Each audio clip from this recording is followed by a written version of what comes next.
டேய் நான் சொல்றதுக்கு எப்படியே மாட்டியா? இன்னைக்கு இந்தியாவில் ரொம்ப குழந்தைங்க ஒபிசிட்டியாவே இருக்காங்க. அதுக்கு முதற் காரணமே அவங்க கிரவுண்டுக்கு வரதில்ல. செகண்ட் விஷயம் அவங்க என்ன சாப்பாடு சாப்பிட்றாங்கன்னு தெரியல. சாப்பிட்டுட்டு அவங்க வீட்டிலேயே அப்படியே இருந்துக்கிறாங்க. இதுதான் முதற் காரணமா இருக்கு. கிரவுண்டுக்கு வந்தாலே ஆட்டோமேட்டிக்கா மனசும், உடம்பும் நல்லா வலிமையாயிரும், ஸ்ட்ரென்தன் ஆயிரும். அவங்க மைண்ட் அளவுலயும் நல்லா யோசிப்பாங்க, நல்லா படிப்பாங்க, அடுத்த கட்டத்துக்கு போவாங்க. ஆனா இங்க யாருமே அதை செய்யறது கிடையாது. கிரவுண்டுக்கு வரதுக்கு பயப்படுறாங்க. ஒவ்வொரு பேரண்ட்டும் ஒரு 30 நிமிஷம் அவங்க குழந்தைங்கள கிரவுண்டுக்கு அனுப்புனாலே அவங்களுக்கு ஏற்படுற நோயில பாதி பெர்சன்டேஜ் குறைஞ்சிரும். அதாவது 50% குறைச்சிடலாம். அதிக கொலஸ்ட்ரால் உள்ளதா, அதிக கொழுப்புள்ளதா குடுத்து அவங்கள மாத்துறாங்க. அவங்க ஃபேட்டா ஒபிசிட்டி ஆயிடுறாங்க. இது டக்குனு சின்ன பிள்ளைங்களுக்கே ஈஸியா வந்து ஹார்ட் அட்டாக் ஏற்படுது. ஒரு இடத்துல சிந்தனை இல்லாம உட்காந்து லாஸ்ட் வரைக்கும் போயிடுறாங்க. ஒரு பையன் கிரவுண்டுக்கு வந்துட்டாலே ஆட்டோமேட்டிக்கா அவன் ட்ரக் அடிக்ட்டா இருக்க மாட்டான்.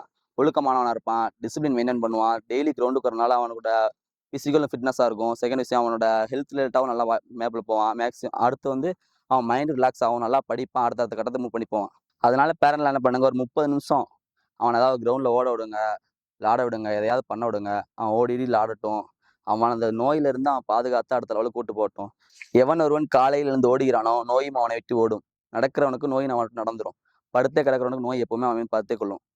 ஸோ எல்லாரும் காலையில எந்திரிச்சு ஒரு 30 நிமிஷம் உங்க உடம்புக்காக, உங்க தலைமுறைக்காண்டி ஏதாவது ஒரு பிசிக்கல் ஆக்டிவிட்டியை பண்ணுங்க. வாழ்க்கை நல்லா இருக்கும்.